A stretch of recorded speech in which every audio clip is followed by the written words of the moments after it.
teka-teki hubungan Rini Sumarno dan Abu Rizal Bakri alias Ical dalam skandal Jiwasraya mulai terkuak. Nyatanya, belum diangkat jadi Menteri BUMN, Rini adalah Komisaris Bakri Telkom. Sesaat sebelum tak dipakai Jokowi di periode kedua, ia telah mengatur siasat busuk untuk menyelamatkan Bakri sekaligus menghancurkan Jiwasraya. Bagaimana caranya? Jalan satu-satunya menutup keterlibatan Bakri adalah menjadikan Jiwasraya sebagai senturi kedua. Dengan begitu, ujung-ujungnya negara yang memblow out semua kerugian di Jiwasraya. Inilah makanya Rini menempatkan Heksana dan juga membuat laporan kerugian Jiwasraya selang 3 hari sebelum pelantikan Jokowi. Fakta baru di persidangan membuktikan bahwa penghentian produk CS Saving Plan yang dilakukan Heksana sebagai dalang kejatuhan Jiwasraya.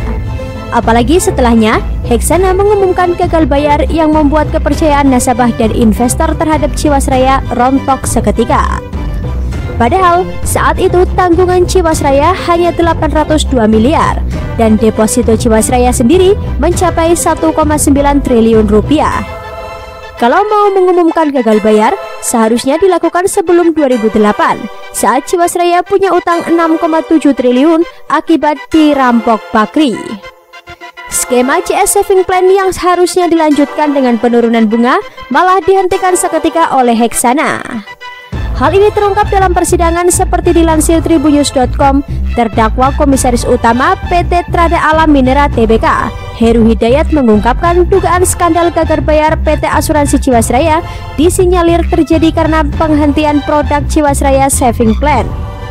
Heru Hidayat melalui Altresna Pitupulu selaku penasihat hukum mengatakan produk CSP tersebut merupakan bentuk skema restrukturisasi 17 tahunan, yakni dari 2009 hingga 2026. Menurut dia, CSP sebagai cadangan upaya perusahaan tetap hidup dengan cara pelan-pelan mengurangi beban demi tertutupnya lubang insolvensi 6,7 triliun rupiah yang diderita sejak tahun 2008. Dampak penghentian produk ini, kata Aldres, menimbulkan resiko yang ditanggung Jiwasraya. Dia menjelaskan Direksi Jiwasraya periode 2008-2018 merancang produk ini sebagai alternatif restrukturisasi setelah skema PMN dan Zero Coupon Bond ditolak negara. Langkah merancang produk itu dilakukan secara terpaksa, namun dibuat sedemikian rupa supaya semakin tahun bunga diturunkan agar perusahaan semakin ringan beban. Dia mengakui bunga JSP itu semakin tahun semakin turun.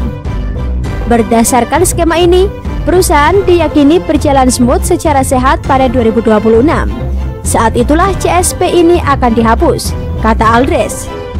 Namun, pada saat terjadi pergantian direksi, kata dia, skema restrukturisasi pada tahun 2008 sudah menawarkan bunga turun pada angka 6,5%. Sudah sama banyak bunga deposito malah dihentikan. Dari fakta persidangan di atas, seharusnya Heksana yang dijadikan terdakwa, termasuk Rini dan Ical yang lebih dahulu mengkondisikan agar Jiwasraya hancur. Betapa bodohnya Heksana yang pernah bekerja 18 tahun di BRI dan setengah tahun di Jiwasraya sebagai Direktur Investasi dan Teknologi jika tak mengetahui skema penyelamatan lewat CS Saving Plan. Apalagi kemudian menguat dugaan BPK ikut campur tangan menutup keterlibatan Bakri dengan hanya mengaudit kerugian Jiwasraya era 2016-2019. Era sebelumnya yang ada saham Bakri di sana sengaja di-skip begitu saja. Belakangan diketahui ketua BPK dari bendera partai yang sama dengan Bakri. Bahkan ayahnya sendiri merupakan loyalis partai lama tersebut. Bagaimana dengan kejaksaan? Harusnya mereka memeriksa Rini dan Bakri kalau tak mau dituduh ikut kong kaling kong. Kritikan keras yang dilancarkan DPR beberapa waktu silam untuk memeriksa Bakri dan kalau perlu Dato Sitarir tidak bisa diabaikan. Kejaksaan harus menunjukkan bukti profesionalismenya, bukan gimmick semata dan berujung mintai bailout negara. Sekarang terungkap sudah bagaimana liciknya Bakri dan Rini Sumarno dalam mengkadali keuangan negara.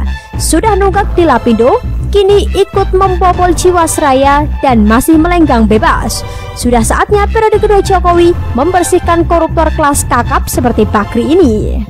Impian Indonesia menjadi negara maju akan terwujud kalau negara ini sehat dari penjarahan, baik dijarah asing lewat kekayaan alam maupun dijarah bangsa sendiri seperti kasus Bakri ini. Jangan sampai kasus Jiwasraya yang menyeret Bakri dibiarkan menguap dan kepahitan senturi terulang kembali. Ujung-ujungnya negara dan nasabah yang paling rugi karena kelakuan satu orang yang kong kali kong dengan banyak pihak. Bagaimana menurut Anda?